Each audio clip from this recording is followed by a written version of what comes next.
नमस्कार दोस्तों, अगर आप अपने जीवन में कुछ नया सीखना चाहते हैं तो हमारे इस आदि सागर चैनल को जरूर सब्सक्राइब करें। श्री शिवाय नमस्तुभ्यम।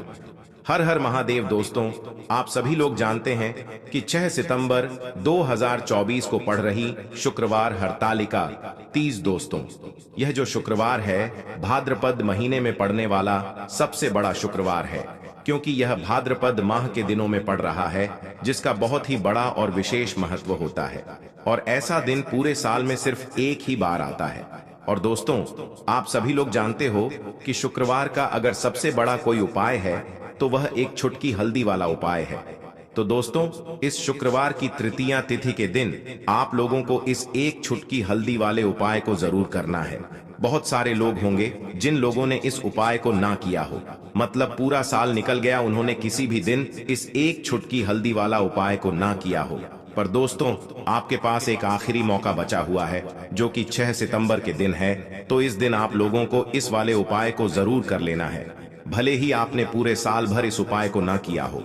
पर अगर आपने इस भाद्रपद महीने के शुक्रवार के दिन अगर इस वाले उपाय को कर लिया, तो आपको इस उपाय को करने का वह फल मिलेगा जिसकी आपने कभी कल्पना भी नहीं करी होगी। इसीलिए आप लोग इस वाले उपाय को एक बार जरूर कर लेना, ताकि आप लोगों के हाथ से यह मौका ना जा सके और आपको इस उपाय को करने का फल मिल सके। दोस्तों, यह उपाय पंडित जी ने अपनी अभी की ही शिव महापुराण की कथा में बताया है, जिस उपाय को आज हम आपको बहुत अच्छे से समझाने वाले हैं। इस वीडियो को देखने के बाद इस उपाय को समझने के लिए आपको कोई और वीडियो को देखने की जरूरत नहीं पड़ेगी। तो चलिए दोस्तों, उपाय को शुरू करते हैं। देखिए, यह इस भाद्रपद महीने के शुक्रवार के दिन यह इतना खास होता है, इतना महत्वपूर्ण होता है। देखा है, कभी कभी बड़े बड़े पूजा पाठ अनुष्ठान से जो मनोकामना पूर्ण नहीं होते, वह भाद्रपद महीने के दिन एक छोटे से उपाय करने से आपकी मनोकामना पूर्ण हो जाती है। और बहुत सारे लोगों ने इस उपाय को किया भी है और उनको इस उपाय को करने का फल भी जरूर मिला है। अगर आप लोग भी इस उपाय को करना चाहते हैं तो आप इस उपाय को पहले अच्छे से समझ लेना, सुन लेना, उसके बाद करना। आपको इस उपाय का फल जरूर मिलेगा। और इस उपाय को कर लेने से आपके घर में चाहे किसी भी प्रकार की दुख और समस्या क्यों ना चल रही हो, आपको उसका कारण भी नहीं पता है कि भाई यह समस्या किस कारण से चल रही है। उसका कुछ भी कारण हो सकता है, जैसे पितृदोष हो सकता है या किसी भी तरह का मंगल दोष भी हो सकता है। तो इस दिन आप लोगों को यह वाला उपाय कर लेना है। यह एक ऐसा उपाय है जिस उपाय को अगर किसी विशेष दिन पर किया जाए तो भाई उस विशेष दिन का जो है वह तो हमें मिलता ही मिलता है। पर हमने उस दिन पर इस उपाय को किया है तो हमें उससे भी बड़ा फल मिलता है, और फल बहुत जल्दी मिलता है, क्योंकि आप इस उपाय को बहुत ही बड़े और विशेष दिन पर कर रहे हो। तो चलिए अब उपाय के बारे में बात करते हैं। लेकिन उससे पहले आप लोगों को यह जानना आवश्यक है कि आखिर यह उपाय किस समय करना है, किसको करना है और कैसे करना है। तो चलिए हम आगे आपको वीडियो में एक एक करके बता देते हैं। तो दोस्तों, इस एक छुटकी हल्दी वाला उपाय को हमें इस शुक्रवार के दिन कैसे करना है, किसको करना है, किस समय करना है और कहां पर करना है, ये सारे सवालों के जवाब आपको इस वीडियो में मिल जाएंगे।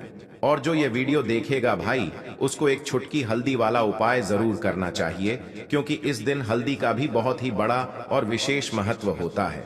और जब बात आ जाए हल्दी की, तो यह सोने पर सुहागा वाली बात हो जाती है, और यह एक बहुत ही बड़ा उपाय हो जाता है इस शुक्रवार का। तो अब दोस्तों, इस एक छुटकी हल्दी वाला उपाय को आखिर करना किसको है, सबसे पहले हम लोग बात जान लेते हैं। तो देखो, घर की जो बड़ी माताएं बहनें होती हैं, उन माताओं बहनों में से कोई भी एक बड़ी माता बहन इस वाले उपाय को कर सकती है। और दोस्तों, अगर आप चाहे तो अपने घर में से सभी सदस्यों को भी इस उपाय को करवा सकते हैं।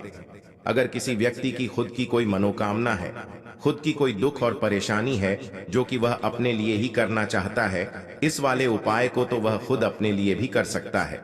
बाकी अगर कोई घर में से ऐसा है जो कि अपने ने पूरे घर परिवार की सुख और शांति के लिए यह वाला उपाय करना चाहता है, तो भाई वह भी कर सकता है।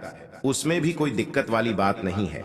कहने का मतलब ये है कि इस उपाय को हर एक सदस्य भी कर सकता है, और पूरे घर परिवार के सदस्य के लिए घर की बड़ी माताओं बहनों में से कोई एक माता बहन भी कर सकती है। माताएं बहनें अगर घर में उपस्थित ना हो या वह यह वाला उपाय ना कर पा रही हो तो फिर घर का कोई बड़ा सदस्य भी इस एक छुटकी हल्दी वाला उपाय को कर सकता है, चाहे फिर वह पुरुष ही क्यों ना हो। उसमें कोई भी दिक्कत वाली बात नहीं है। अब दोस्तों, इस एक छुटकी हल्दी वाला उपाय को हमें करना कहां पर है? देखो, हमें शिवलिंग के पास में जाकर करना है। बहुत सारे लोग प्रश्न करते हैं, हर एक उपाय को करते समय क्या हम इस उपाय को घर पर या मंदिर में कर सकते हैं? देखो, तो इस वाले उपाय को आप मंदिर में करोगे तो अच्छा रहेगा, घर पर नहीं करना है इस वाले उपाय को। उसके बाद में दोस्तों, जो अगला प्रश्न निकल कर आता है वो यह आता है इस उपाय को लेकर कि आखिर इस उपाय को हमें किस समय करना है, सुबह के समय करना है कि शाम के समय करना है। तो देखो, इस वाले उपाय को आप लोग सुबह के समय भी कर सकते हो और शाम के समय प्रदोष काल में भी कर सकते हो। अब अगर आप पूछो कि भाई सबसे उत्तम समय कौन सा रहेगा इस एक छुटकी हल्दी वाला उपाय को करने का, तो हम आपसे बस यही कहेंगे कि इस उपाय को आप शाम के समय करेंगे तो ज्यादा बेहतर होगा। बाकी अगर सुबह के समय भी करेंगे तो भी अच्छा होगा, उसमें कोई भी दिक्कत वाली बात नहीं है। तो अब दोस्तों, जो अगली सबसे बड़ी और महत्वपूर्ण बात आती है वह यह आती है कि सुबह अगर हम उपाय को करेंगे तो हमें कितने बजे से लेकर कितने बजे तक के बीच में करना है, और शाम के समय प्रदोष काल में करेंगे तो हमें कितने बजे से लेकर कितने बजे के बीच में करना है। तो देखो, सुबह जितनी जल्दी हो सके आप उपाय को करने की कोशिश करना। बाकी अगर किसी कारणवश लेट भी हो जाओ, थोड़ी देर भी हो जाए, तो 10 या 11 बजे तक भी आप उपाय कर लेना, पर 12 बजे से ज्यादा देरी ना हो, ठीक है? इस बात का ध्यान रखना। उसके बाद में दोस्तों, अगर शाम के समय प्रदोष काल की बात करें, प्रदोष काल का जो समय है होता है वह शाम के 6 बजे से शुरू हो जाता है। मतलब शाम के 6 बजे से लेकर 8 बजे के बीच का जो समय होता है यह समय प्रदोष काल का समय होता है। पर अभी जो मौसम चल रहा है इस मौसम में जो है शाम बहुत देरी से होती है, तो आप इस उपाय को बीच में भी कर सकते हो। मतलब शाम के 6 बजे से रात 8 बजे के बीच में आप कभी भी इस वाले उपाय को कर सकते हो, उसमें कोई भी दिक्कत वाली बात नहीं है। परंतु शुक्रवार के दिन कोशिश करना कि समय के अंतर्गत ही कर लो। किसी कारणवश ना कर पाओ तो थोड़ा देरी से भी कर सकते हो, आपको उपाय का फल जरूर मिलेगा। देखिए, इस वीडियो में जितने भी उपाय हम आपको बताएंगे सभी उपाय सरल है। देखो, गुरुजी ने कहा है कि शुक्रवार के दिन आपको एक छुटकी हल्दी वाला उपाय तो अवश्य ही करना चाहिए। वीडियो के अंतिम में आपको उपाय बताया है जो आपको करना है। देखो, आगे बढ़ने से पहले वीडियो को एक लाइक जरूर करें। देखो, सबसे पहला उपाय, यदि आपके जीवन में कर्जा बहुत अधिक है, आपके जीवन में संकट बहुत अधिक रहते हैं, आपके ऊपर बहुत अधिक विपदा आ रही है, बार बार आपको अपने व्यापार में और अपने धन में हानि देखने को मिल रही है, यानी कि आपको प्रत्येक कार्य में हानि हो रही है, तो आपको यह उपाय करना चाहिए।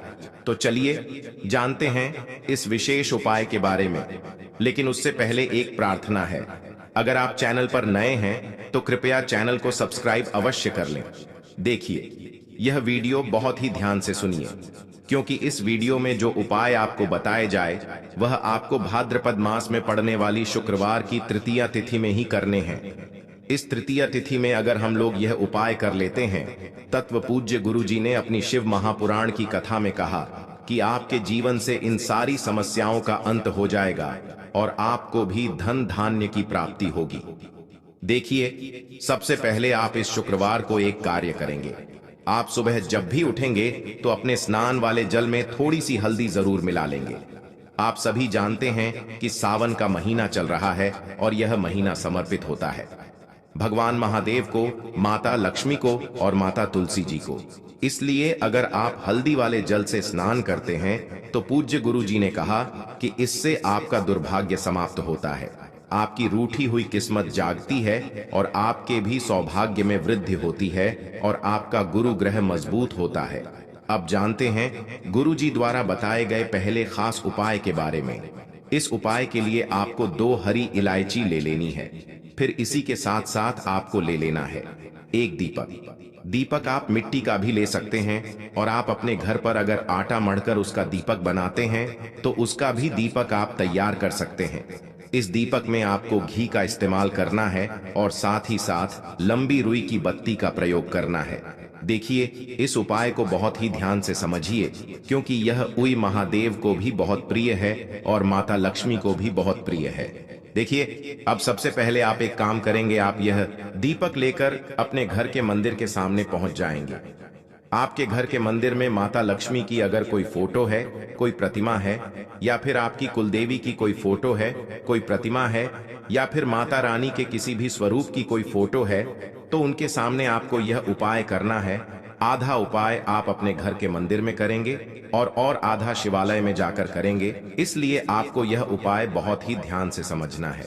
देखिए, अब माता रानी के सामने सबसे पहले आप थोड़े से चावल डाल दीजिए और उन्हीं चावलों के ऊपर यह